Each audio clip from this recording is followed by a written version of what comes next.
umum.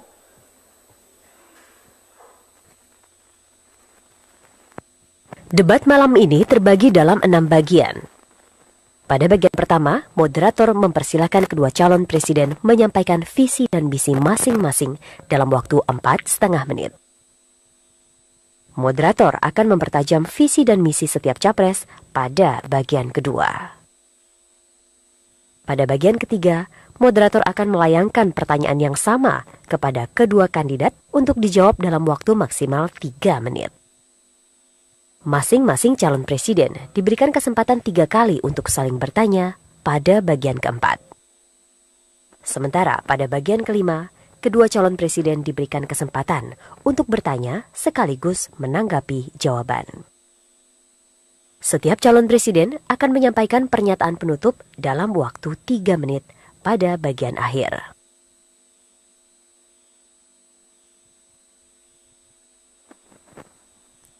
Itulah aturan main debat kali ini. Namun ada aturan tambahan. Pertama, untuk menjaga ketertiban dan konsentrasi kandidat, kami mohon agar tepuk tangan hadirin sekalian hanya dilakukan setelah kandidat selesai berbicara. Yang kedua, urutan berbicara dilakukan bergantian setiap debat. Pada debat pertama yang digelar pekan lalu, kandidat nomor 1 mendapat kesempatan pertama. Pada debat kali ini, sesuai aturan dari KPU, kami persilakan kandidat nomor urut 2, Bapak Joko Widodo, untuk yang pertama kali menyampaikan visi dan misi terkait pembangunan ekonomi dan kesejahteraan sosial. Waktunya 4,5 menit, dimulai dari sekarang. Bismillah. Ya fika anta. Assalamualaikum warahmatullahi wabarakatuh. Selamat malam, salam sejahtera bagi kita semuanya. Om Swastiastu. Yang saya hormati Bapak Prabowo Subianto, yang saya hormati moderator, Ibu Bapak sekalian, saudara-saudara sebangsa dan setanah air. Saya berdiri di sini karena saya saat bertemu Ibu Heli, tukang cuci dari Manado, Sulawesi Utara. Saya bertemu Pak Abdullah, nelayan dari Belawan di Sumatera Utara. Dan saat saya ke Banyumas, saya bertemu Ibu Satinah, buruh tani yang setiap hari bekerja di sawah. Dan saya juga bertemu Pak Asep, seorang guru di Jawa Barat. Dan jutaan orang yang ada di negara ini yang menitipkan pesan, menitipkan harapan-harapan kepada kami untuk membangun sebuah ekonomi yang lebih baik, memajukan ekonomi Indonesia lebih baik. Bagi saya, ekonomi ditujukan sebesar-besarnya untuk kemakmuran rakyat. Itulah ekonomi yang berdikari, ekonomi berdikari. Pembangunan ekonomi menurut kami ke depan yang pertama dilakukan adalah pembangunan manusianya terlebih dahulu. Lewat apa? Lewat pendidikan. Pendidikan yang seperti apa? Revolusi mental harus kita lakukan. Kemudian bidang kesehatan dengan kartu Indonesia Sehat seperti inilah yang harus kita kerjakan. Kemudian juga dengan kecerdasan, yaitu dengan kartu Indonesia Pintar seperti ini. Karena dengan pembangunan manusia itulah kita akan mempunyai sebuah manusia-manusia yang produktif, produktivitas kita akan meningkat. Dan kalau produktivitas kita sudah meningkat, kita akan mempunyai sebuah daya saing. Karena produktivitas akan memunculkan sebuah daya saing. Yang kedua, yaitu masalah pertumbuhan ekonomi yang diikuti dengan pemerataan. Percuma pertumbuhan ekonomi baik kalau pemerataan itu tidak ada. Oleh sebab itu ke depan, pemerataan akan menjadi sebuah perhatian bagi kami berdua, Jokowi dan JK. Pembangunan yang seperti apa yang ingin kita lakukan? Pembangunan koperasi, pembangunan UMKM, pembangunan pasar tradisional, pembangunan pertanian dan pembangunan ekonomi maritim, serta industrinya. Dan juga pembangunan yang dimulai dari daerah, pembangunan yang dimulai dari desa, dan infrastruktur. Inilah yang kami maksud sebagai jalan kebaikan yang akan membuat rakyat semakin sejahtera, yang akan membuat ekonomi kita kokoh dan berdaya saing tinggi sehingga ekonomi Indonesia betul-betul ekonomi yang berdikari. Terima kasih. Ya.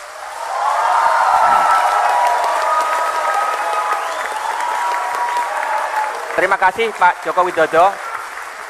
Kini kami berikan kesempatan kepada Bapak Prabowo Subianto untuk menyampaikan visi dan misinya.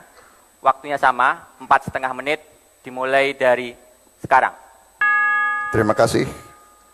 Bismillahirrahmanirrahim. Assalamualaikum warahmatullahi wabarakatuh. Salam sejahtera bagi kita sekalian. Shalom, Om Swastiastu. Saudara moderator, Saudara Joko Widodo, calon presiden nomor 2. Malam ini kita membahas pembangunan ekonomi dan kesejahteraan sosial. Kita mengerti bahwa tujuan kita bernegara adalah untuk mencapai kemakmuran bersama. Masalahnya adalah bagaimana mencapai itu. Banyak program indah, bagus. Kita harus begini, kita harus begitu.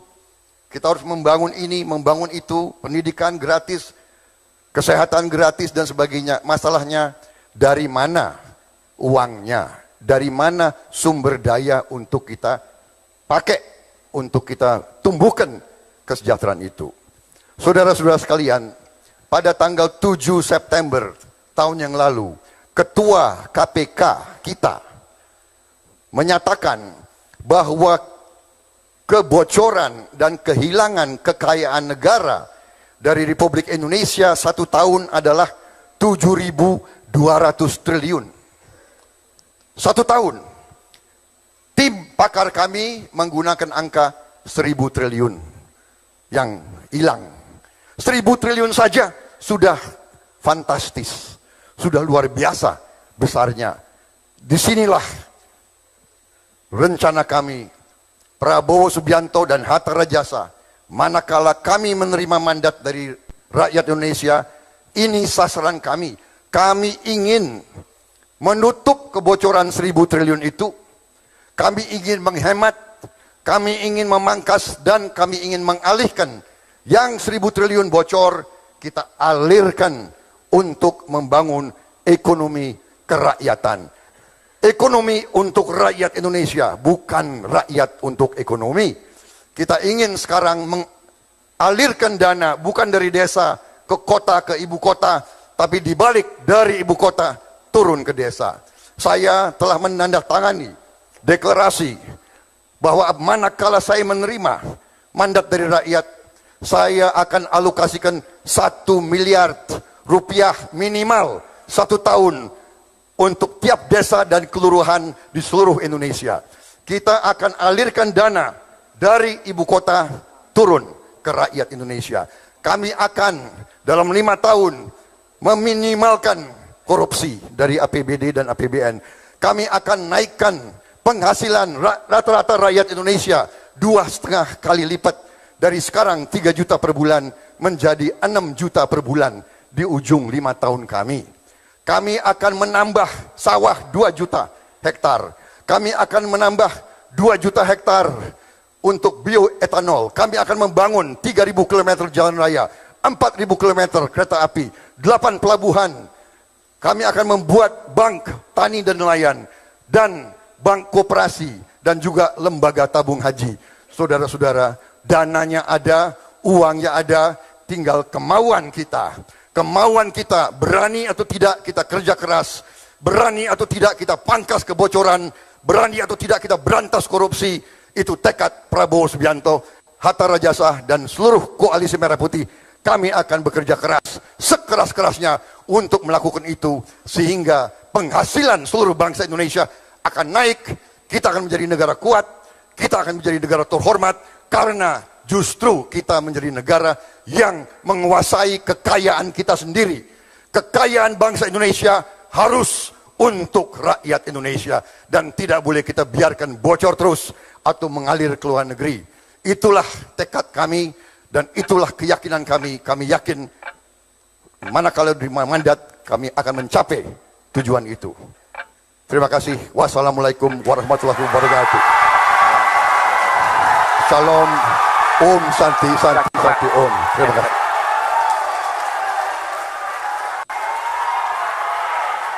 Terima kasih Pak Prabowo. Dan di sesi berikutnya kami akan membedah visi misi yang baru disampaikan kedua calon presiden. Tetaplah bersama kami di debat Capres 2014.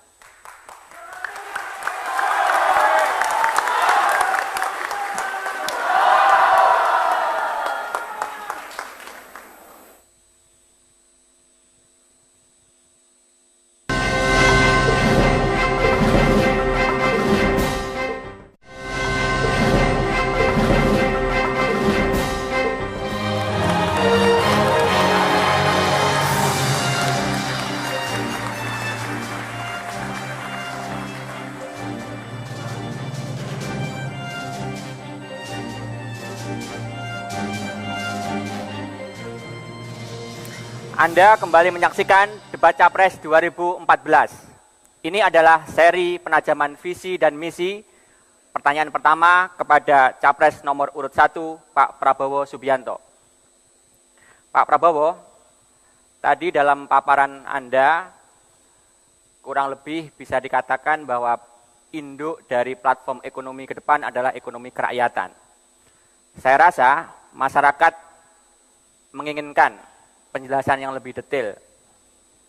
Pertama, mengapa harus ekonomi kerakyatan, dan bagaimana kebijakan yang akan dibuat untuk mewujudkan ekonomi kerakyatan tersebut.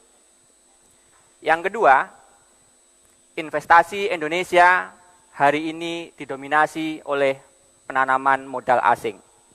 Padahal di dalam konstitusi ada pelaku ekonomi yang lain, seperti koperasi, BUMN, dan swasta. Bagaimana strategi dan kebijakan investasi yang Anda tawarkan sesuai dengan konteks ekonomi kerakyatan? Waktu Anda 3 menit dimulai dari sekarang. Terima kasih, Saudara Moderator. Ekonomi kerakyatan tidak lain adalah ekonomi jalan tengah.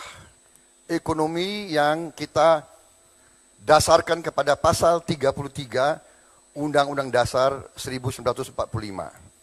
Yaitu bahwa perekonomian kita harus berasaskan kekeluargaan. Kemudian bahwa sumber-sumber ekonomi yang menguasai hajat hidup orang banyak harus dikuasai oleh pemerintah. Jadi konsepnya, intinya adalah bahwa ekonomi harus ditujukan kepada penguatan dan pemberdayaan kekuatan rakyat. Tidak hanya pertumbuhan. Kita juga harus menjamin kondisi keselamatan dan perlindungan terhadap golongan rakyat yang tertinggal, yang kurang bisa mengikuti persaingan abad ke-21. Ini bedanya dengan kita sistem ekonomi Barat atau neoliberal, bahwa pemerintah kadang-kadang hanya sebagai wasit. Di kita tidak, pemerintah harus turun tangan, harus jadi pelopor, harus membela rakyatnya, tidak membiarkan kemiskinan, tidak membiarkan orang yang lemah harus bersaing dengan yang kuat. Kemudian iklim investasi atau kebijakan investasi, kami terbuka. Kami mendukung investasi asing. Tetapi tentunya tidak boleh mematikan ekonomi rakyat.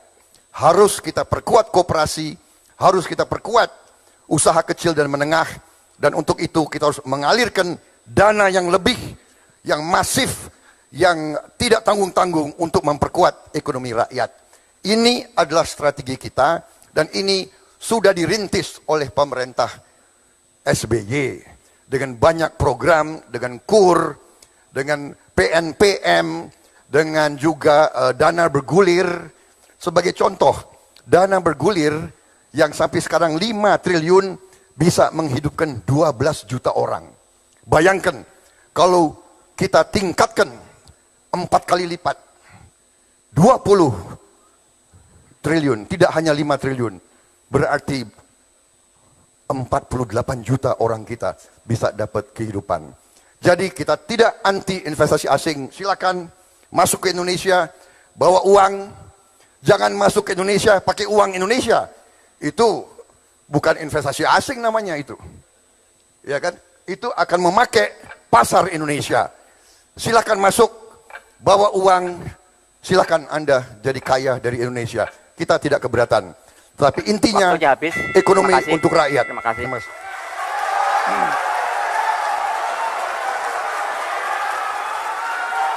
Terima kasih Pak Prabowo.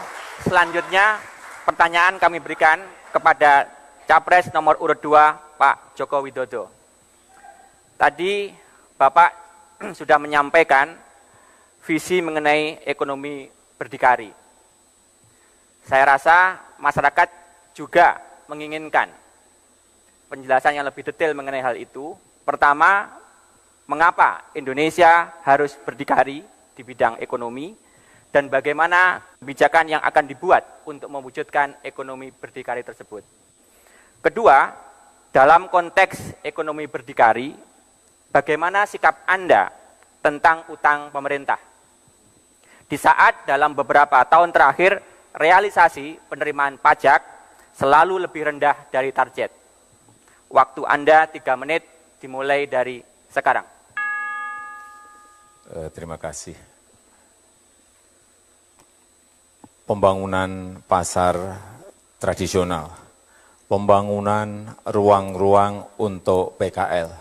Saya kira saya sudah menjalani itu dan membuktikan itu. Pengalaman saya membangun pasar waktu menjadi wali kota, pengalaman saya membangun pasar waktu menjadi gubernur, saya kira menjadi sebuah pengalaman yang sudah dibuktikan bahwa yang kecil-kecil ini harus diurus. PKL, pedagang pasar, karena apa? Pasar tradisional adalah tempat produk-produk petani itu dijual. Tempat produk-produk hasil tangkapan nelayan itu dijual. Tempat pengrajin tempe, pengrajin tahu itu menjual dagangannya, ada di pasar tradisional. Kalau yang kecil-kecil ini diurus dengan baik, tetapi dengan manajemen lapangan yang benar, bukan hanya akan, dan bukan hanya rencana, dan bukan hanya sebuah wacana di awang-awang, tetapi harus dibuktikan, karena mereka ini membutuhkan bukti, bahwa kita ini memang melakukan untuk mereka. Jadi, kalau ruang-ruang itu diberikan kepada pedagang pasar, mereka diberi tempat yang baik. Pasar harus bersih, pasar tidak boleh becek, pasar harus ada tempat parkir, pasar harus diberikan zoning basah, zoning kering, zoning buah, zoning sayur. Saya kira produk-produk petani akan terus-menerus mendapatkan penghargaan dan mereka akan mempunyai nilai tambah yang baik karena bisa menjual langsung kepada konsumen lewat pedagang di pasar. PKL juga sama. PKL ini ekonomi mikro kita, ekonomi kecil kita, tetapi di semua kota hampir tidak ada planning yang memberikan ruang kepada PKL untuk berjualan. Oleh sebab itu di mana-mana mereka selalu terusir. Dalam rencana ke depan, semua kota harus memberikan ruang yang sebesar-besarnya bagi PKL, artinya space untuk PKL harus diberikan. Kemudian mengenai ekonomi yang berkaitan dengan hutang. Ini bisa kita selesaikan secara bertahap asal ada efisiensi di APBN, asal kebocoran dan penyimpangan di APBN ini bisa dikurangi terus. Dengan cara apa? Membangun sistem seperti yang sudah sering saya sampaikan, pakai e-budgeting, pakai e-audit, pakai e-purchasing, itu bisa menyelesaikan persoalan-persoalan sehingga anggaran yang ada di APBN efektif, efisien, ada sisa itulah yang kita pakai untuk menyelesaikan hutang-hutang yang ada. Saya kira itu yang bisa saya sampaikan. Terima kasih Pak Joko Widodo. Itu tadi pertanyaan penajaman visi dan misi. Dan kita akan lanjutkan pada sesi berikutnya. Pemirsa, kami akan kembali saat lagi dalam debat Capres 2014.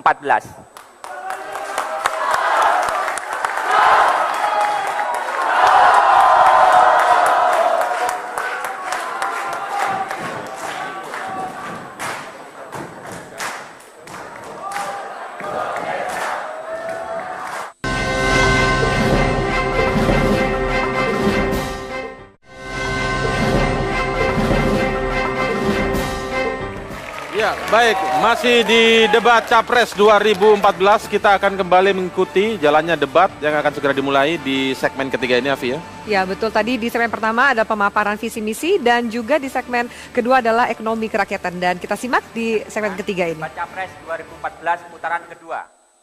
Di sesi ini, saya akan mengajukan pertanyaan yang sama untuk kedua calon presiden. Masing-masing memiliki waktu 3 menit untuk kembali menjawab. Kembali saya informasikan bahwa urutan penyampaian pertanyaan kepada calon presiden adalah sesuai dengan aturan dari KPU. Pertanyaan pertama untuk Bapak Joko Widodo. Kemiskinan dan pengangguran menjadi salah satu problem serius Indonesia hari ini. Padahal di dalam konstitusi ada amanat bagi pemerintah untuk menciptakan pekerjaan dan penghidupan yang layak bagi kemanusiaan. Pertanyaannya, dalam hal kemiskinan, anggaran dan program kemiskinan selama ini sangat besar. Namun, pengurangan kemiskinan relatif kecil. Apa yang salah dengan hal itu dan bagaimana program Anda ke depan? Kedua, dalam hal ketenagakerjaan, bagaimana strategi dan sikap Anda mengenai kebijakan penciptaan lapangan pekerjaan dan pengupahan. Waktu Anda 3 menit dimulai dari sekarang. Terima kasih. Untuk masalah kemiskinan, memang harus kita berani memberikan program-program khusus kepada masyarakat yang masih kurang beruntung. Tetapi bukan hanya disiapkan anggarannya saja. Yang paling penting menurut saya adalah sistemnya yang dibangun. Sistemnya dulu yang dibangun. Oleh sebab itu, kenapa waktu menjadi wali kota dan menjadi gubernur, kami berkonsentrasi selalu di bidang pendidikan dan kesehatan. Karena apa? Di bawah keluarnya selalu itu. Oleh sebab itu ke depan, tadi sudah saya sampaikan, akan kita berikan yang namanya Kartu Indonesia Pintar seperti ini. Untuk masyarakat, anak-anak dari masyarakat yang kurang mampu akan kita berikan ini. Ini sistem yang dibangun, bukan menyiapkan anggaran saja. Kemudian yang kedua, juga akan kita berikan Kartu Indonesia Sehat seperti ini. Yang diberikan kepada keluarga-keluarga yang tidak mampu, sehingga mereka bisa ke klinik, bisa ke puskesmas, bisa ke rumah sakit. Saya kira dukungan-dukungan seperti inilah, sistem seperti inilah yang diperlukan rakyat, bukan menganggarkan. Menganggarkan larinya bisa kemana-mana, tetapi kalau sistemnya yang dibangun itu akan memberikan jaminan bahwa anggaran itu sampai kepada masyarakat. Kemudian yang berikutnya mengenai ketenagakerjaan. Investasi sangat penting bagi negara ini. Oleh sebab itu investasi ke depan, menurut saya harus semua didorong menuju ke daerah-daerah, terutama di provinsi-provinsi yang tingkat kemiskinannya besar. Harus didorong ke sana. Jangan sampai investasi itu hanya berkisar di Jawa dan di Sumatera, tetapi harus didorong ke wilayah-wilayah yang masih terjadi ketimpangan. Juga infrastrukturnya harus disiapkan, harus didorong menuju ke daerah-daerah, ke provinsi-provinsi yang tingkat kemiskinannya besar. Dengan cara itu, yang ada di daerah tidak menuju ke kota. Dengan cara itu, yang miskin yang ada di daerah juga akan mendapatkan lapangan pekerjaan. Mengenai upah, saya kira juga sudah saya buktikan. Waktu menjadi gubernur di Jakarta, saya kira merupakan orang pertama, gubernur pertama yang berani menaikkan upah 44% naiknya saat itu, UMP kita. Dan saya diprotes oleh banyak kalangan pengusaha. Saya sampaikan kenapa diberikan kenaikan itu, karena sudah 5 tahun tidak mengalami kenaikan yang signifikan. Terima kasih.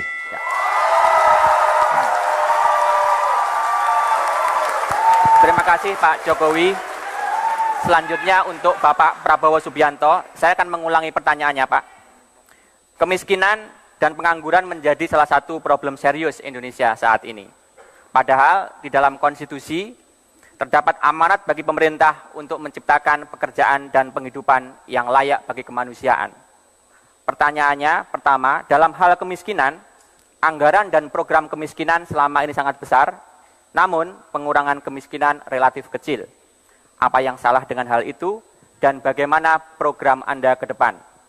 Kedua, dalam hal ketenaga kerjaan, bagaimana strategi dan sikap Anda mengenai kebijakan penciptaan lapangan kerja dan pengupahan?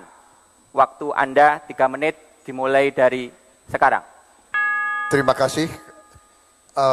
Jadi kemiskinan dan pengangguran ini adalah sasaran daripada strategi pembangunan ekonomi kami.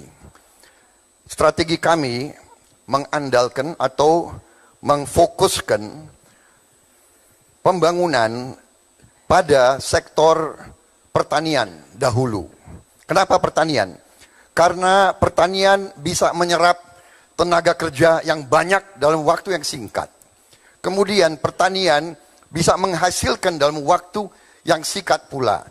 Sebagai contoh, beras, padi bisa dihasilkan dalam kurang 100 hari. Demikian juga jagung, 120 hari. Kemudian kita juga punya benih-benih yang unggul lainnya, yang bisa kurang dari 1 tahun, bisa banyak menghasilkan uang dan penghasilan. Jadi strategi kami adalah pertama di sektor pertanian.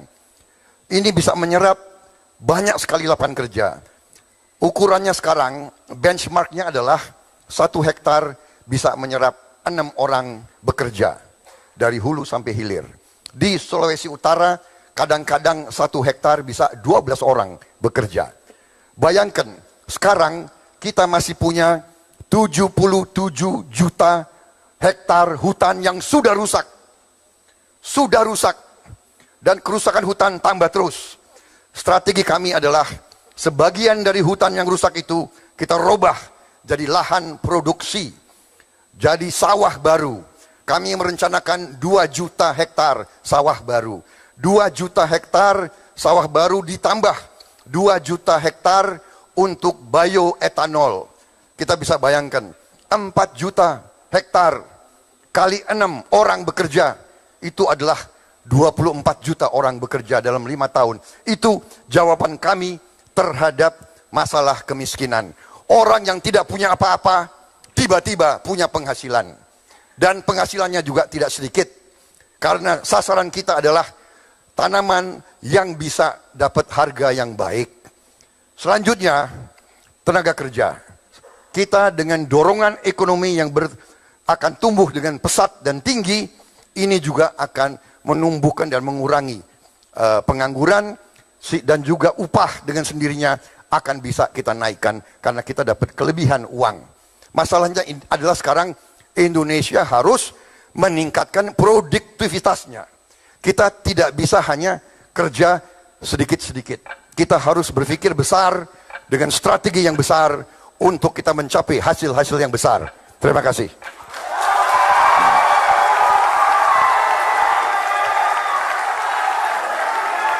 Terima kasih Pak Prabowo. Baik, selanjutnya pertanyaan kedua untuk Bapak Prabowo Subianto. Salah satu masalah Indonesia saat ini adalah pertumbuhan penduduk yang dinilai relatif tinggi.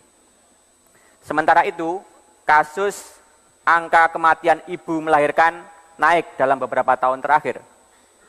Dengan latar belakang tersebut, pertanyaannya, bagaimana kebijakan Anda untuk mengendalikan pertumbuhan penduduk?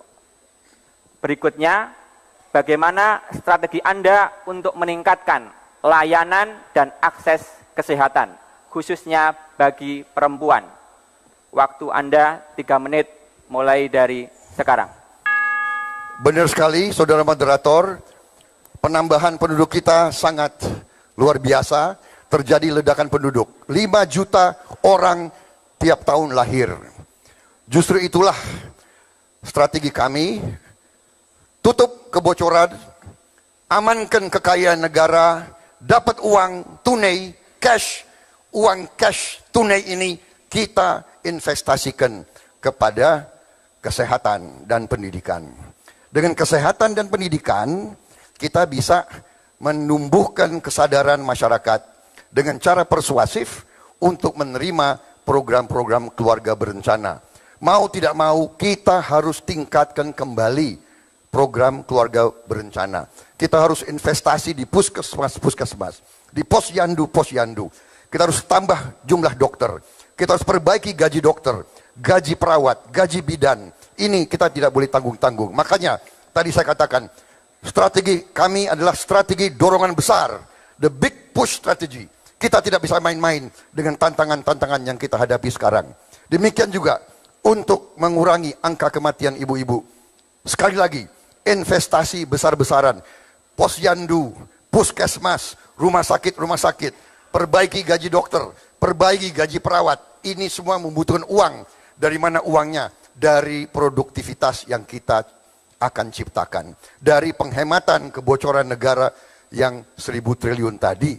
Ini adalah strategi besar kita.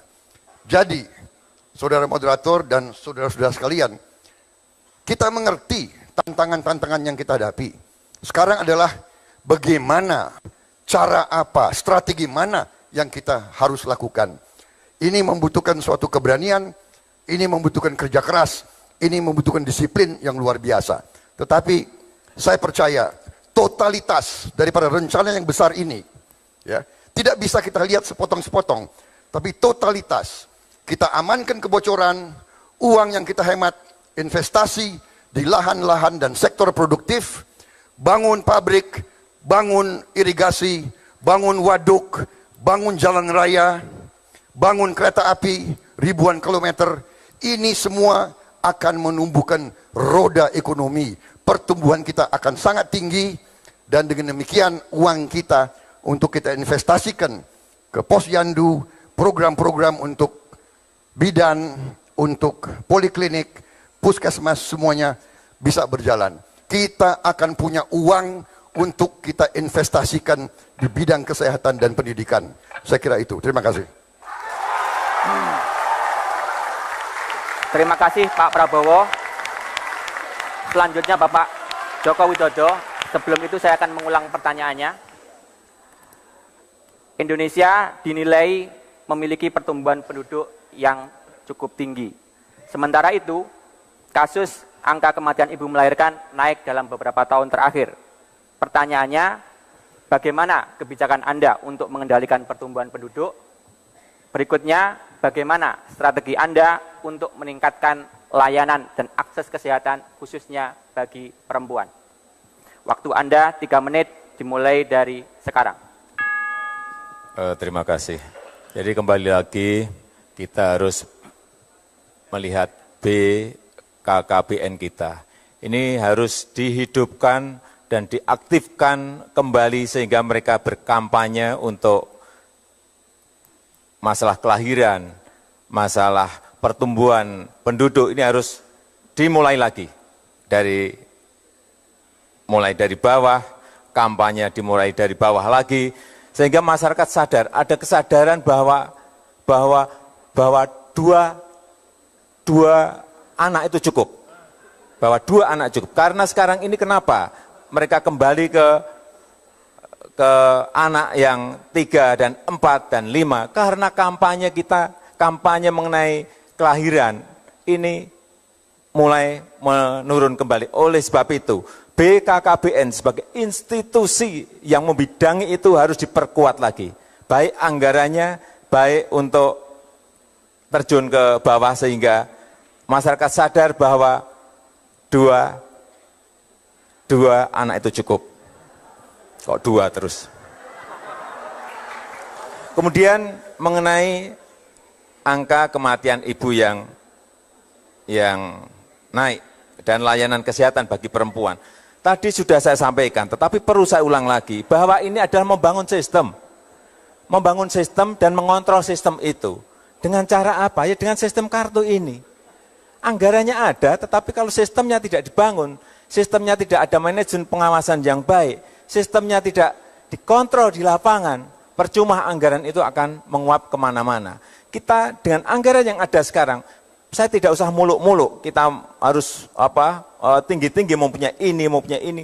Tetapi asal anggaran yang ada sekarang ini, dimanage, dikelola dengan sebuah sistem yang baik, dikontrol, dan dibelikan alat-alat yang real, yang tepat guna, yang dibutuhkan masyarakat, saya kira IFA-tes misalnya. Ibu-ibu bisa ke puskesmas untuk IFA-tes, cek apakah kanker rahim atau tidak. Ini penting sekali. Larinya akan ke sana. Dan juga ke rumah sakit. Kalau ibu-ibu sudah pegang ini, kartu Indonesia Sehat, mereka akan secara rutin bisa cek ke puskesmas, bisa cek ke rumah sakit dengan tidak dipungut biaya. Anggarannya ada. Jadi jangan membayangkan bahwa kita membutuhkan anggaran yang bertriliun-triliun. Anggarannya sekarang sudah ada, hanya sistemnya yang perlu dibangun. Terima kasih.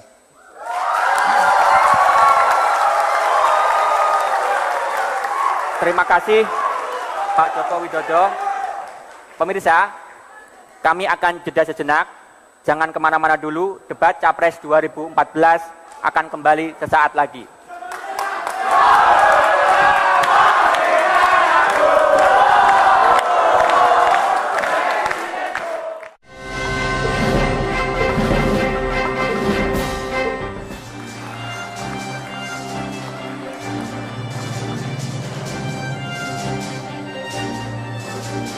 Kembali di debat Capres 2014. Nah, ini sesi yang sangat menarik karena kedua calon diberikan kesempatan untuk saling bertanya. Masing-masing calon bisa menanyakan 3 kali. Setiap pertanyaan disampaikan dalam waktu 1 menit dan jawaban dalam waktu 3 menit. Kesempatan pertama untuk bertanya adalah Bapak Joko Widodo. Silakan, waktunya 1 menit dari mulai sekarang. Bapak Prabowo, saya ingin menanyakan bagaimana pandangan Bapak mengenai DAU dan DAK. Terima kasih. Pak Prabowo, 3 menit waktu jawaban Anda dimulai dari sekarang. Baik, terima kasih. DAU dan DAK, dana alokasi umum dan dana alokasi khusus itu harus kita tingkatkan untuk daerah-daerah. Itu hanya bisa kita lakukan kalau penghasilan negara tambah. Jadi dana ke daerah, dana ke kabupaten, dana ke kecamatan dan ke desa bisa naik kalau penghasilan negara naik.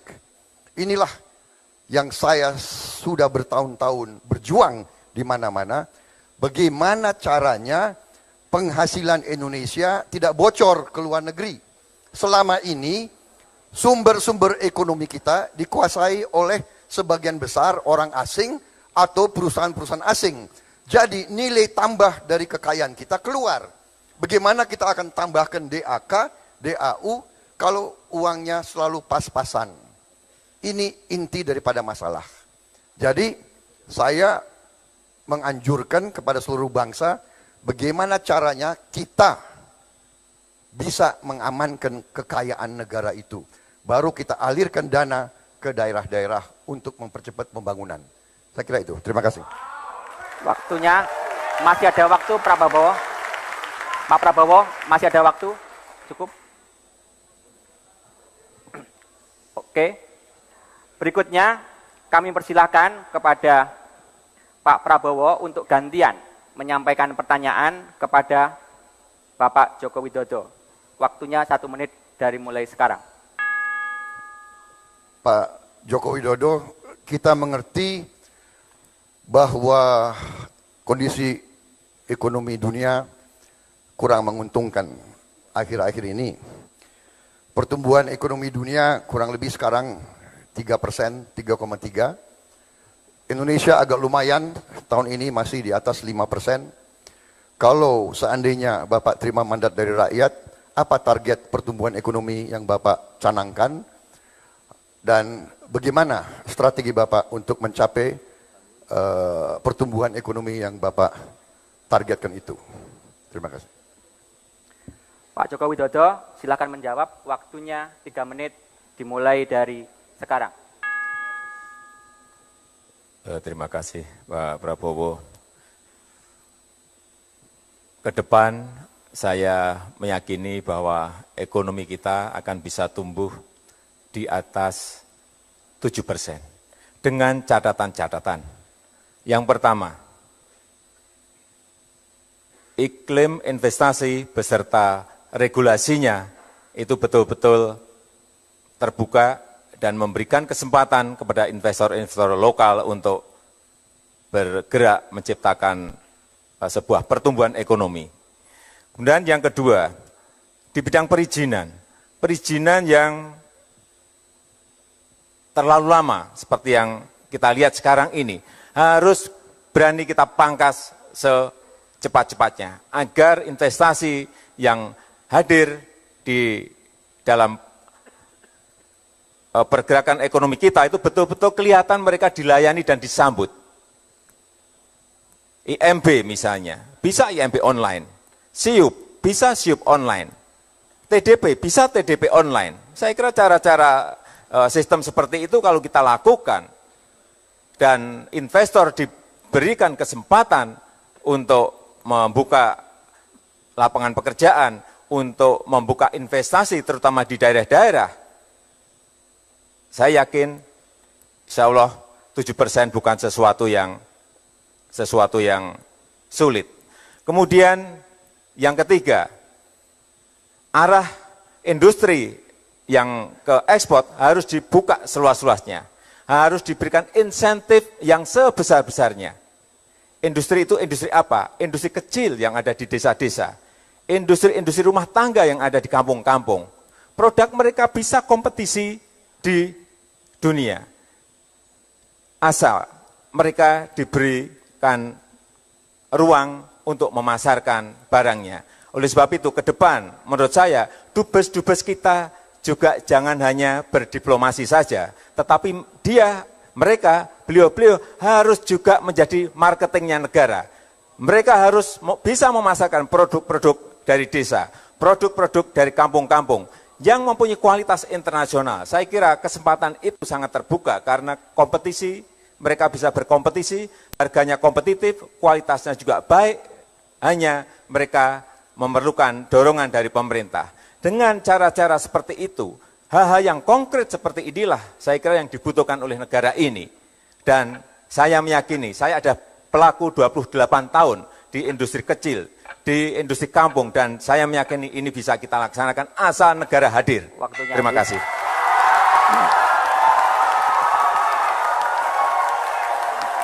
Baik, terima kasih. Selanjutnya, Pak Joko Widodo, silakan bertanya kembali. Waktu Anda 1 menit dimulai dari sekarang.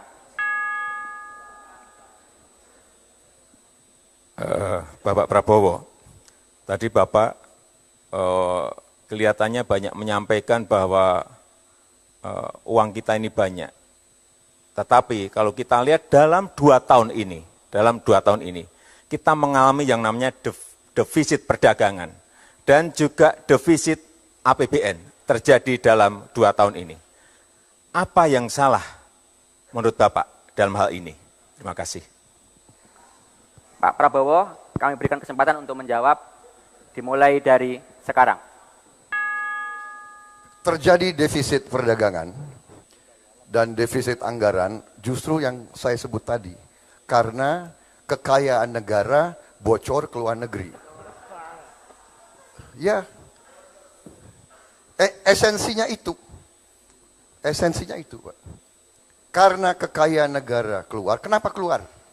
Karena, sebagai contoh, kita punya persediaan crude oil, ya, minyak bumi, sudah juga menurun.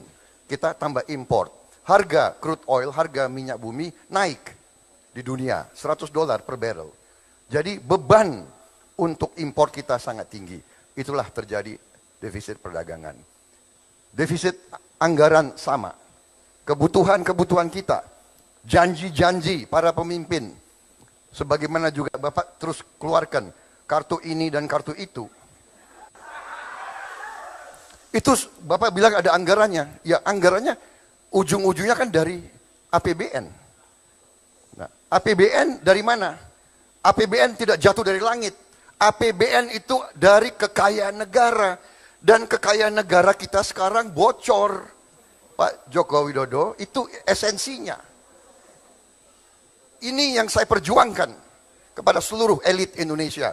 Kekayaan kita bocor. Ketua KPK 7 September 2013 mengatakan bocornya 7.000 triliun, Pak. Persisnya 7.200 triliun. Itu angka beliau. Angka saya 1.134 triliun bocornya. Jadi kalau Bapak tanya kenapa defisit perdagangan dan kenapa defisit APBN, itu intinya. Harus ada pemerintah yang berani untuk menutup kebocoran itu. Baru kita tidak defisit, bahkan kita bisa surplus. Kita nanti jadi negara macan Asia kembali. Terima kasih. Ya.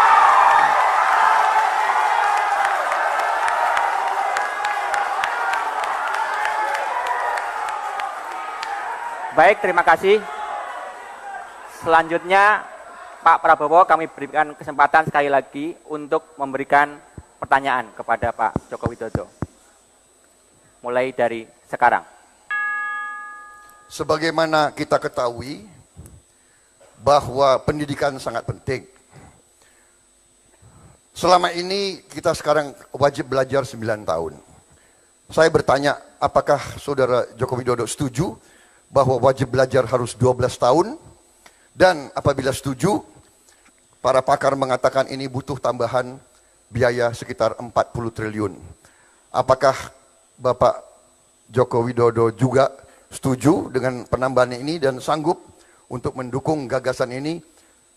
Wajib belajar 12 tahun dengan peningkatan investasi di bidang pendidikan tambahan 40 triliun.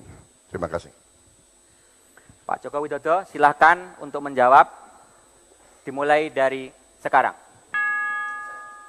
Terima kasih. Tadi di depan sudah saya sampaikan bahwa pembangunan manusia itu dimulai dari bidang pendidikan. Oleh sebab itu pendidikan menjadi hal yang utama bagi kami. Tetapi memang pendidikan ini harus ada evaluasi dan harus ada perubahan. Menurut kami, pendidikan di tingkat SD itu 80% harus berbicara masalah yang berkaitan dengan pendidikan karakter, pendidikan akhlak, pendidikan mental, pembangunan sikap dan mental. Baru yang 20 itu yang pengetahuan. Yang di SMP 60-40. 60 itu adalah pendidikan karakter, 40-nya pengetahuan. Di SMA SMK baru 20-80. 80-nya pengetahuan dan keterampilan. Oleh sebab itu, dengan cara inilah kita akan mendapatkan manusia-manusia yang punya sikap mental, mempunyai etos kerja, mempunyai budaya kerja, sehingga ke depan apabila itu kita lakukan, kita akan mempunyai manusia-manusia yang mempunyai produktivitas tinggi dan mempunyai daya saing tinggi. Oleh sebab itu sekali lagi, pendidikan merupakan hal yang utama, yang tidak bisa ditawar-tawar. Berapapun yang dibutuhkan untuk pendidikan dalam rangka investasi kita ke depan, dalam rangka produktivitas, dalam rangka daya saing, itu akan kita berikan. Apalagi hanya 40 triliun. 40 triliun ini bisa dicari, gampang sekali. Asal efisiensi di bidang kelistrikan bisa kita lakukan. Dari BBM diganti kepada gas, dari BBM diganti kepada batu bara, itu sudah menghemat hitungan kami, 70 triliun bisa kita hemat dari situ. Masukkan saja ke bidang pendidikan. Enggak ada masalah. 12 tahun merupakan hal yang menjadi kewajiban kita bersama agar sekali lagi kita mempunyai manusia-manusia Indonesia yang punya produktivitas yang tinggi, mempunyai daya saing yang tinggi, sehingga kekayaan alam yang ada di negara kita ini dikelola oleh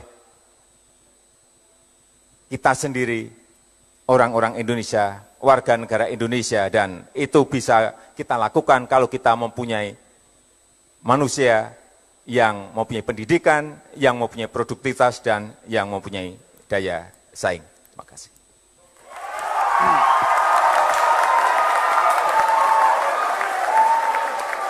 Baik, selanjutnya pertanyaan ketiga dari Bapak Joko Widodo. Waktunya 1 menit dimulai dari sekarang. Terima kasih. Bapak Prabowo, kami ingin bertanya, bagaimana cara meningkatkan peran, ini soal rakyat ini, bagaimana cara meningkatkan peran TPID? Terima kasih. Pak Prabowo, Tolong silakan. singkatan TPID bagaimana Pak? TPID ini untuk tim pengendalian inflasi daerah, Pak Prabowo. Terima kasih.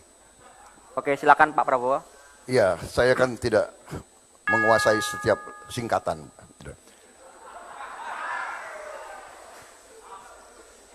Bagaimana meningkatkan peranan?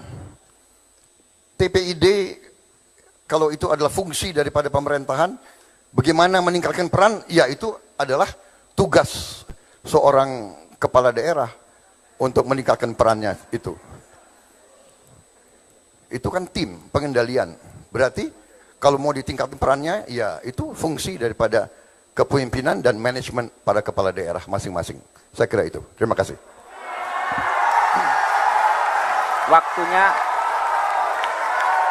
Waktunya masih ada Pak Prabowo? Cukup? Oke. Baik, sekarang pertanyaan ketiga dari Pak Prabowo Subianto. Silakan dimulai dari sekarang.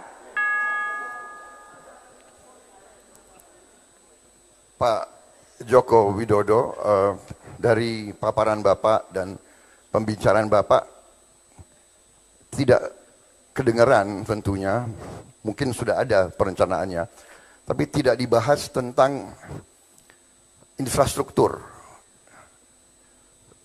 Negara kita sangat besar, tantangan bagi bangsa kita sangat-sangat besar. Bagaimana kita mau meningkatkan daya saing, meningkatkan pertumbuhan ekonomi, kalau Bapak tidak membahas sama sekali tentang infrastruktur? Tolong berikan gambaran apa rencana Bapak tentang infrastruktur ini. Jalan raya, kereta api, pelabuhan, dan sebagainya. Terima kasih. Silakan Pak Joko Widodo, mulai Terima dari kasih Pak sekarang. Prabowo. Saya kira di depan tadi sudah saya sampaikan mengenai infrastruktur, tapi memang belum kita jelaskan. Infrastruktur di negara kita ini, menurut saya ke depan yang paling penting adalah tol laut. Tol laut ini penting sekali. Sehingga yang namanya kapal dari barat sampai ke timur, dari ujung Sumatera sampai nantinya di Papua, itu selalu ada. Bolak-balik. Kenapa ini harus ada?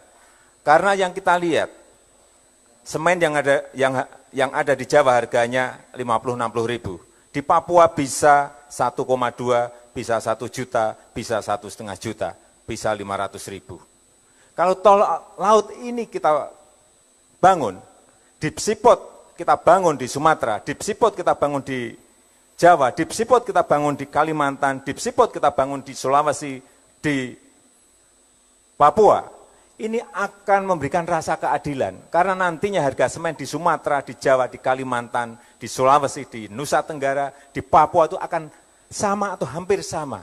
Tidak seperti sekarang. Ada sebuah harga yang sangat berbeda sekali karena infrastruktur tidak dibangun berdasarkan kelautan. Karena kita ada negara maritim dan laut tidak diberikan perhatian. Kemudian yang kedua, dan laut, transportasi laut merupakan transportasi yang sangat murah. Saya berikan contoh lagi. Saya, ini pelaku, mengirim kontainer dari Jawa ke Eropa dengan dari Jawa ke Papua itu lebih mahal dari Jawa ke Papua karena nggak ada tol laut, nggak ada kapal besar yang selalu wirawiri dari ujung barat ke ujung timur. Yang kedua, yang murah untuk manajemen distribusi logistik selain tol laut, yang kedua adalah double track kereta api, baik yang ada di Sumatera, baik yang ada di Jawa, yang di Kalimantan, di Papua, double track kereta api ini penting sekali karena ini angkutan yang sangat murah. Selain tadi kapal. Oleh sebab itu, uang yang ada harus dikonsentrasikan kepada infrastruktur yang menyangkut hajat hidup rakyat banyak. Tol laut, kereta api itu menjadi penting bagi kita semuanya.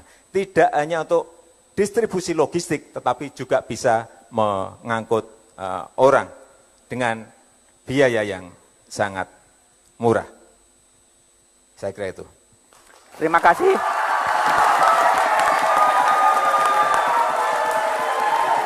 Kedua calon presiden dapat melanjutkan sesi pertanyaan ini setelah rehat berikut ini. Tetaplah bersama kami di debat Capres 2014.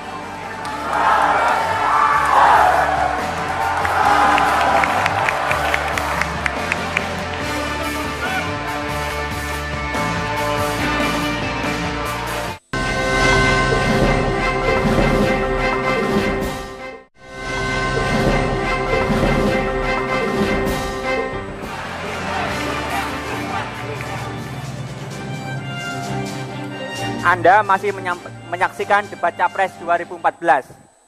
Ini saya kira sesi yang paling ditunggu-tunggu. Dalam sesi ini, kedua Capres kembali diberi kesempatan untuk saling bertanya dan menanggapi. Jadi, setelah jawaban pertama diberikan, Capres yang bertanya dapat menanggapi jawaban. Kemudian, Capres yang bertanya dapat menanggapi jawaban tersebut. Waktu untuk bertanya cukup 1 menit, dan untuk memberikan tanggapan 2 menit. Capres nomor urut 2 mendapat kesempatan pertama untuk bertanya. Bapak Joko Widodo, kami berikan waktu 1 menit dimulai dari sekarang. Terima kasih. Saya ingin bertanya kepada Bapak Prabowo, bagaimana pandangan Bapak mengenai pengembangan ekonomi kreatif? Karena ini sangat mengurangi banyak sekali pengangguran. Terima kasih. Silakan Pak Prabowo, 2 menit waktunya dimulai dari sekarang. Terima kasih Bapak Joko Widodo.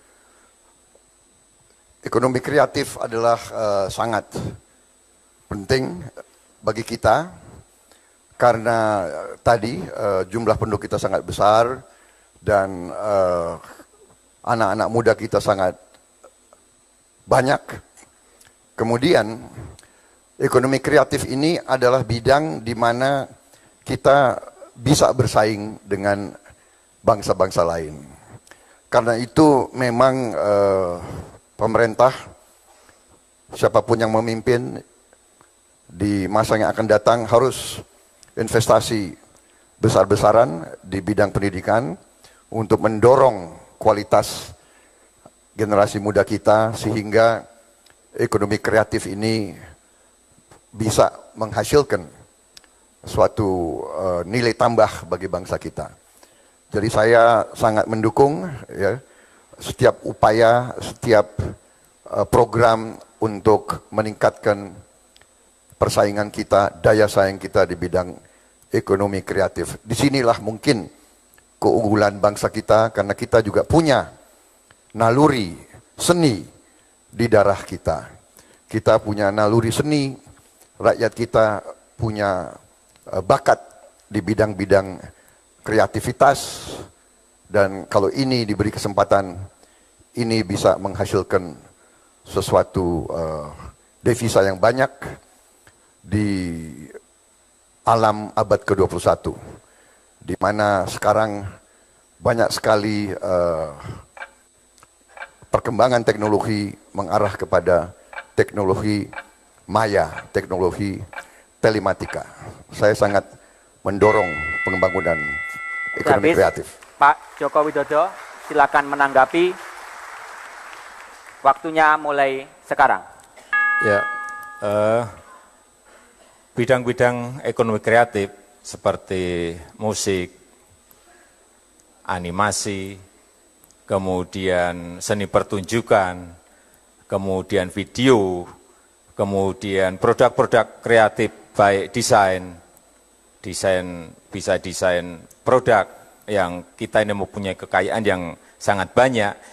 Ini ruang-ruangnya belum diberikan dukungan penuh oleh pemerintah. Dan kita melihat kalau ini diberikan dukungan yang penuh oleh pemerintah, ekonomi kreatif kita ini akan bisa dikembangkan. Saya berikan contoh seni pertunjukan. Kita mempunyai budaya dari Sabang sampai Merauke yang luar biasa, banyaknya.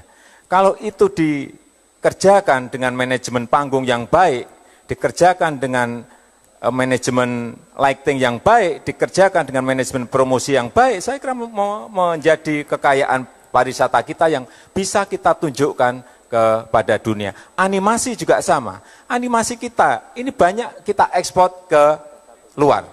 Banyak sekali kita ekspor keluar, tetapi yang menikmati banyak bukan kita, karena komandan yang ada di sini perusahaannya perusahaan-perusahaan dari luar. Oleh sebab itu, saya ingin kembali menyampaikan kepada Bapak Prabowo, bagaimana ekonomi kreatif ini bisa dibawa ke mancanegara, karena ini menyangkut anak-anak muda semuanya. Yang bekerja di ekonomi kreatif ini ada anak-anak muda kita, umur 20, umur 25, umur 30, semuanya banyak yang bekerja di bidang ekonomi kreatif ini. Terima kasih. Pak Prabowo, silakan menanggapi. Waktunya mulai sekarang. Baik, Saudara Joko Widodo dan saudara-saudara sekalian, ini tim penasehat saya mengatakan, apapun nanti, jangan pernah setuju dengan yang disampaikan Saudara Joko Widodo. Jangan pernah setuju. Itu nasihat, tapi saya ini bukan politisi profesional. Saya, kalau ide yang bagus, saya harus bilang bagus. Jadi saya tidak dengar. Saya tidak mau dengar penasihat saya. Saya ya sejalan dengan Saudara Joko Widodo. Ya.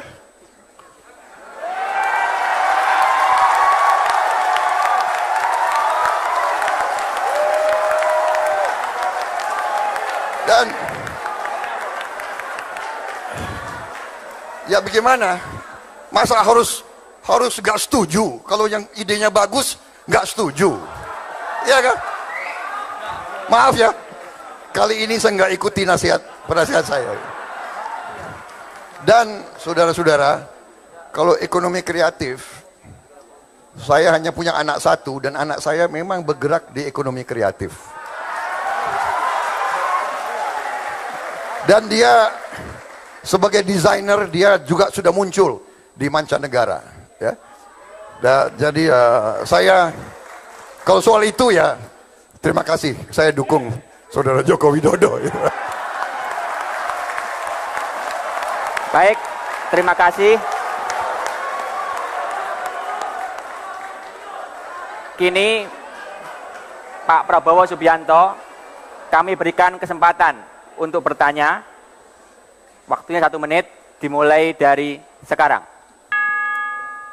Saudara Joko Widodo, kita tahu sebentar lagi negara kita akan kemasukan, atau bukan kemasukan, harus menerima arus dari tetangga-tetangga kita. ASEAN Economic Community, Komunitas Ekonomi ASEAN tahun 2015 harus kita terima. Sudah kita setujui dan banyak dampaknya, juga banyak sekali nanti orang ASEAN boleh berusaha di Indonesia, boleh bekerja di sini. Saya mohon pandangan Bapak, bagaimana menurut Bapak cara menghadapi ASEAN Economic Community ini? Apa kita harus tinjau kembali atau bagaimana pemikiran Bapak? Terima kasih. Cukup. Silakan Pak Joko Widodo ditanggapi. Waktunya mulai sekarang. Terima kasih. Ya, ini sebuah fakta yang harus kita hadapi. Tahun depan ASEAN Economic Community sudah di hadapan kita. Tetapi saya meyakini dengan ekonomi kita yang tumbuh baik, dengan entrepreneur kita juga tumbuh sangat bagus, keberanian-keberanian untuk menerobos ke pasar global juga sudah dilakukan lebih dari 25-30 tahun yang lalu. Saya kira buat kita tidak ada masalah. Hanya pemerintah harus memberikan dorongan agar mereka menyerang lebih dahulu, masuk ke negara lain terlebih dahulu. Ini strategi. Yang kedua, pasar yang ada di domestik jangan sekali-sekali bisa dimasuki oleh pasar dari luar. Caranya seperti apa? Saya kira banyak sekali. Hal-hal yang berkaitan dengan perizinan misalnya. Saya kira daerah bisa memberikan kecepatan apabila memang itu adalah investor lokal, investor domestik. Dan kalau yang dari luar, ya nggak apa-apa lah, sedikit-sedikit disulit-sulitin itu. Inilah saya kira memang semua negara melakukan itu, ada barier. Mereka menghambat tetapi tidak kelihatan. Dan ini saya kira tidak usah lewat sebuah instruksi. Saya kira semua orang tahu bahwa kita dengan nasionalisme kita, dengan ekonomi berdikari kita, saya kira kita bisa melakukan itu. Dalam jangka panjang tadi di depan sudah saya sampaikan, hanya ada satu cara, pembangunan manusia. Itulah yang akan menjadi daya saing kita, produktivitas kita, dan itulah nanti yang akan menentukan kita menang atau tidak menang di dalam pertarungan di pasar. Saya kira itu. Terima kasih. Cukup. Pak Prabowo, silakan menanggapi. Waktunya mulai sekarang. Jadi kalau rincinya bagaimana nanti Bapak mensikapi umpamanya tuntutan daripada perusahaan-perusahaan dari luar, sebagai contoh ingin membuka cabang-cabang bank di kabupaten-kabupaten kita, satu. Atau bahwa kita harus membuka wilayah udara kita. Jadi nanti penerbangan-penerbangan ASEAN bebas terbang di antara kota-kota Indonesia. Ini apakah tidak akan merugikan kepentingan nasional kita? Terima kasih. Pak Joko Widodo, tanggapan Anda mulai dari sekarang. Iya, tentu saja kita sebagai pemerintah harus membuat regulasi-regulasi yang memberikan barier agar mereka tidak secara gampang masuk ke wilayah-wilayah kita. Sebagai contoh, tadi masalah hal yang berkaitan dengan perbankan. Saya kira BI mempunyai regulasi yang bisa memberikan hambatan-hambatan, yang bisa memberikan barier agar mereka tidak gampang sekali masuk ke tempat kita. Karena kalau kita lihat, kita mau mendirikan sebuah cabang bank di negara yang lain, tetangga kita, itu aja sangat sulit sekali. Saya dengar langsung dari beberapa perbankan, mereka ingin mendirikan perbankan di sana sangat sulit sekali. Tidak segampang di tempat kita. Oleh sebab itu, saya kira ada regulasi yang jelas dari pemerintah, agar juga hambatan itu ada. Kita terbuka, tetapi secara tertutup saya kira hambatan itu harus mulai dibangun. Dengan regulasi, dengan peraturan-peraturan, baik pemerintah pusat, baik BI, baik pemerintah daerah. Kita terbuka, tetapi sekali lagi, yang utama adalah melindungi ekonomi kita, terutama yang berkaitan dengan ekonomi rakyat. Tidak bisa udara kita buka total, kemudian mereka bisa masuk ke semua daerah, dan yang menguasai daerah nantinya bukan pengusaha nasional, tetapi justru pengusaha dari sana. Saya kira kepentingan barier untuk regulasi itu. Jangan sampai memberikan peluang yang besar kepada mereka, karena dimanapun kita ingin investasi, di negara manapun pasti ada bariernya. Entah lewat regulasi bisnis, entah lewat regulasi pemerintah, entah dihambat di biaya masuk, dan yang lain-lainnya. Terima kasih. Baik, terima kasih. Pak Joko Widodo, kami berikan waktu 1 menit untuk menyampaikan pertanyaan kedua. Waktu mulai sekarang. Bapak Prabowo, kami mohon klarifikasi atau penjelasan mengenai visi misi Bapak tentang anggaran desa yang di sana tercantumkan 1 miliar. Karena yang saya tahu di Undang-Undang Desa itu tidak ada angka 1 miliar, tetapi justru lebih dari ini. Bisa 1,4, bisa 1,3, bisa 1,2, tergantung luas wilayah, tergantung penduduknya, dan tergantung kemiskinan yang ada di daerah itu. Terima kasih. Pak Prabowo, silakan menjawab. Waktu mulai sekarang. Baik, waktu saya mencanangkan program itu dan saya buat deklarasi itu sebelum Undang-Undang Desa keluar. Jadi saya sebagai Ketua Umum Himpunan Kerukunan Tani Indonesia juga didesak, saya juga Dewan Penasihat dari Induk Koperasi Unit Desa, didesak. Mereka sudah sebetulnya 7 tahun di DPR. Abdesi, organisasi desa ini, Abdesi, Parade Nusantara, PPDI, sudah 7 tahun di DPR RI. Dan setiap tahun dibilang masuk tahun depan, masuk program tahun depan. Jadi tanggal 26 Oktober 2013 saya bikin deklarasi itu, saya umumkan, saya sebarkan, itu memacu semua fraksi di DPR RI, akhirnya keluar Undang-Undang Desa. Tetapi Undang-Undang Desa keluar masih harus diikuti, tentunya oleh peraturan pemerintah dan sebagainya. Inilah yang saya picu. Ya. Jadi kalau di atas 1 miliar, ya alhamdulillah.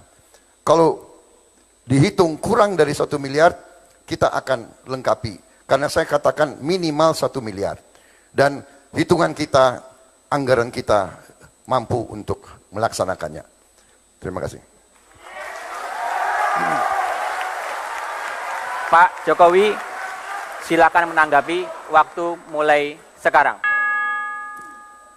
Berarti Artinya bukan 1 miliar Pak Prabowo ya, karena siapapun nanti presidennya, karena memang sudah merupakan undang-undang, itu juga secara otomatis bahwa anggaran sebesar yang tadi saya sampaikan, sebesar bisa 1,1, bisa 1,2, bisa 1,3 itu tetap akan mengucur ke desa. Artinya yang ingin saya sampaikan bahwa visi misi mengenai anggaran desa 1 miliar itu berasal dari undang-undang, bukan dari visi misi Bapak Prabowo. Pak Prabowo, silakan menanggapi.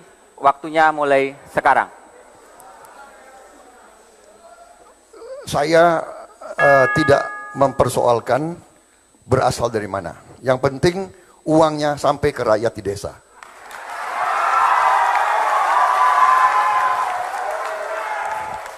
Karena ini perjuangan rakyat desa 7 tahun. Mereka kirim delegasi 7 tahun berturut-turut. Jadi saya bikin deklarasi dan dalam visi itu adalah komitmen. Nah, perkara sudah ada undang-undang desa, alhamdulillah.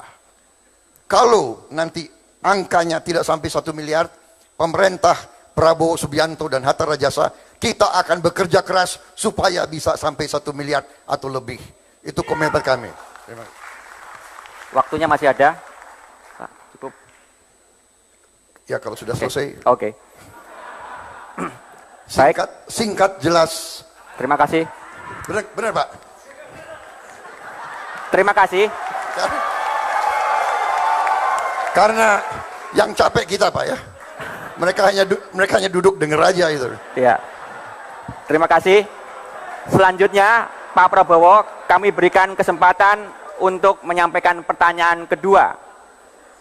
Waktunya dimulai dari sekarang. Saudara Joko Widodo, kita mengerti bahwa ada kontrak-kontrak dari perusahaan asing bersama Indonesia yang agak merugikan kita, agak merugikan bangsa Indonesia. Bagaimana menurut Pak Joko Widodo harus kita sikapi? Apa kita biarkan atau kita lakukan tindakan-tindakan tertentu? Saya mohon jawab. Pak Joko Widodo, jawaban dimulai dari sekarang. Terima kasih Pak Prabowo. Kita harus menghormati semua kontrak yang sudah ditandatangani. Tidak bisa ujuk-ujuk kita kemudian kita ambil, kan tidak mungkin. Oleh sebab itu, penghormatan terhadap kontrak yang telah disepakati itu merupakan pembangunan kepercayaan bagi investasi di negara ini. Tetapi kalau nantinya sudah habis, tentu saja kita akan kalkulasi kembali. Kita akan hitung kembali apakah akan kita ambil. Kalau memang menguntungkan kita ambil, ya akan kita ambil, tentu saja. Apakah yang mengambil itu BUMN? Ya silakan. Atau mereka akan kerjasama?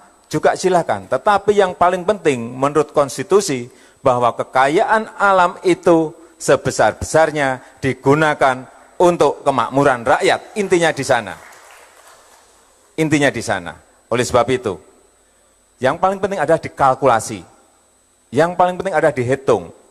Apakah kerjasama dengan BUMN, apakah diambil total oleh BUMN, semuanya perlu dikalkulasi. Kita tidak bisa mengeneralisir, karena ini adalah masalah yang berkaitan dengan sebuah kontrak. Tetapi saya setuju bahwa kekayaan alam itu harus digunakan sebesar-besarnya bagi kemakmuran rakyat dan harus menguntungkan negara, bukan menguntungkan negara asing. Terima kasih. Oke, Pak Prabowo, tanggapan Anda dimulai dari sekarang. Jadi, Saudara Jokowi, bagaimana dengan kontrak yang sangat merugikan kita, tapi masih jangkanya masih sangat panjang ke depan? Apakah kita tunggu 20 tahun lagi sampai selesai dengan kehilangan nilai tambah kekayaan bagi bangsa Indonesia, atau ada langkah lain? Apakah tidak sebaiknya kita adakan perundingan ulang, kita minta renegosiasi?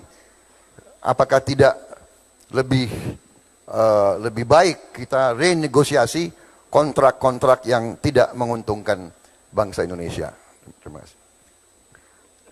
Silakan Pak Joko Widodo untuk memberikan tanggapan mulai dari sekarang.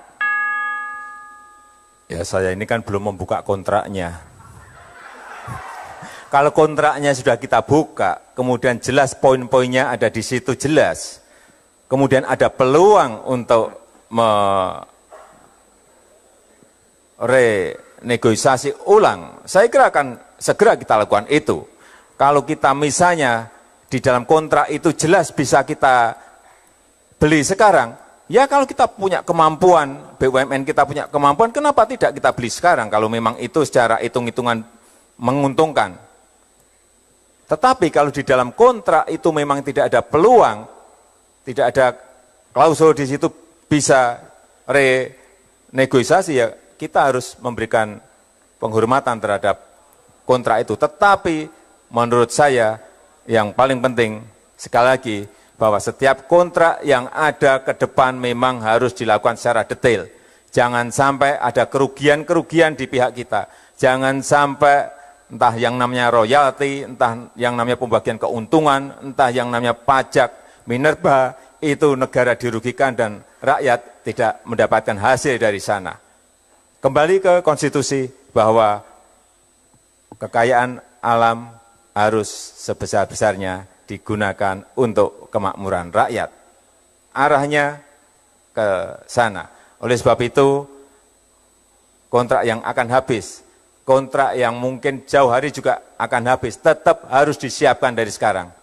Tetap harus dikalkulasi, tetap harus dihitung mulai dari sekarang. Apakah diambil atau dikerjasamakan atau mau dibeli oleh BUMN, saya kira inilah fakta yang harus kita hadapi dan kita saya kira siap untuk mengelola tambang-tambang itu. Terima kasih. Baik, terima kasih Bapak-Bapak. Pemirsa, debat Capres 2014 akan kembali setelah jeda pariwara berikut. Tetaplah bersama kami.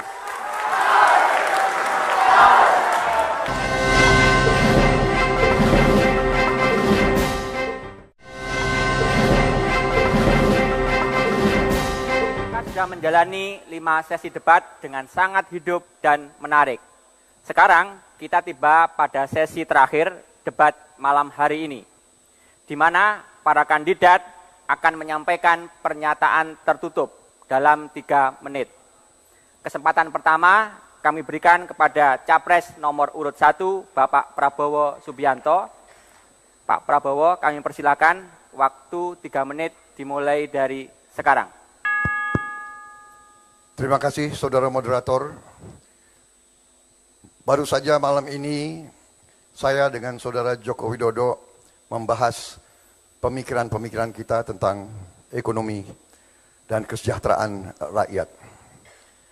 Perjuangan kami, Prabowo dan Hatta, memang ingin mewujudkan suatu ekonomi yang kuat, yang berdiri di atas kaki kita sendiri, yang mengamankan kekayaan negara, supaya bangsa Indonesia menguasai kekayaannya, dan agar kekayaan Indonesia tidak mengalir ke luar negeri. Uang ini, kekayaan ini akan kita pergunakan untuk kepentingan rakyat kita, untuk mempercepat pembangunan, untuk menaikkan penghasilan buruh, tani, nelayan, pedagang kecil, pegawai negeri, pedagang kaki lima, guru-guru, termasuk guru honorer yang penghasilannya sangat-sangat rendah. Juga karyawan pabrik yang tidak menentu masa depannya karena outsourcing. Juga mereka-mereka kaum disabilitas. Ini semua harus kita bantu. Dari mana uang untuk membantu? Dari kekayaan negara yang harus kita amankan. Apabila kita diberi mandat, kita akan bekerja keras agar setiap ibu tiap pagi senyum melihat anak-anaknya berangkat ke sekolah dengan sehat, dengan gembira, dan kembali dari sekolah juga dengan semangat. Ibu-ibu akan tahu bahwa guru-gurunya mendidik anak-anaknya dengan baik. Bapak-bapaknya tiap malam tidur dengan tenang karena tahu besok ada uang untuk anak dan istrinya. Lusa masih ada uang, minggu depan masih bisa bayar hutang-hutangnya. Saudara-saudara, itu perjuangan kami. Kami ingin orang kecil di Indonesia bisa senyum. Wong cilik iso gemuyu. Itu adalah cita-cita Prabowo Subianto dan Hatta Rajasa. Kita ingin ekonomi untuk rakyat, kemakmuran untuk rakyat, Indonesia kuat, Indonesia berdiri di atas kaki kita sendiri, Indonesia dihormati karena rakyatnya sejahtera. Itu cita-cita kami dan itu yang kami perjuangkan. Kami akan hormati keputusan rakyat. Kami mohon doa restu kepada seluruh rakyat Indonesia. Selesai. Terima kasih Pak Prabowo. Selanjutnya Capres nomor urut 2 Bapak Joko Widodo. Kini giliran Anda untuk menyampaikan pernyataan penutup dalam 3 menit. Mulai dari sekarang. Saya mohon berdiri. Mulai dari sekarang.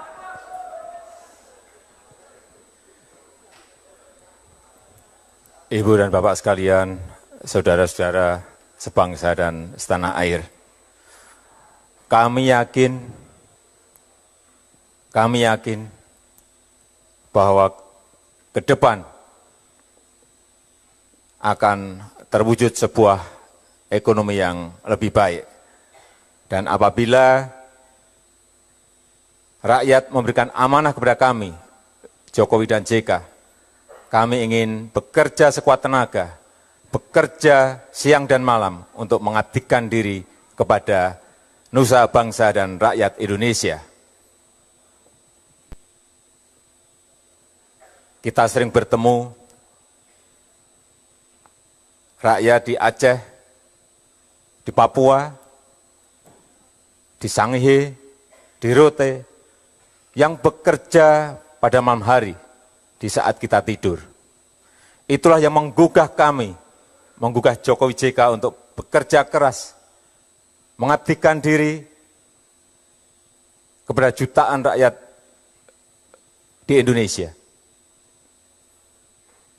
Saya Joko Widodo, saya lahir di sini, saya besar di sini, saya dididik di sini.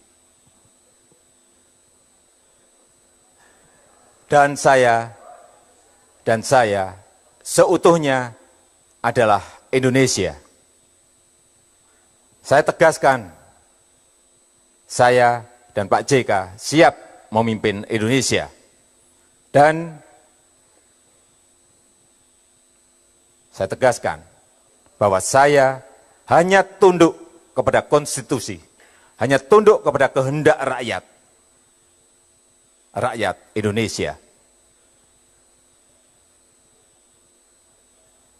Salam 2 jari.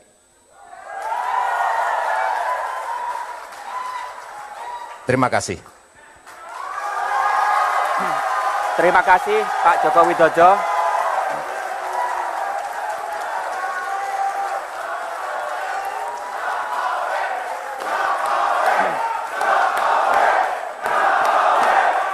Ya, itu tadi debat Capres 2014 putaran kedua.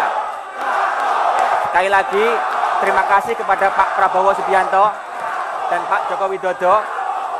Terima kasih juga kepada para hadirin di ruangan ini dan pemirsa dimanapun Anda berada. Saya Ahmad Erani Yustika. Debat selanjutnya akan dilaksanakan pada tanggal 22 Juni 2014. Jangan lupa untuk menggunakan hak pilih Anda pada tanggal 9 Juli 2014. Karena suara Anda menentukan siapa yang memimpin bangsa ini 5 tahun ke depan. Selamat malam dan sampai jumpa.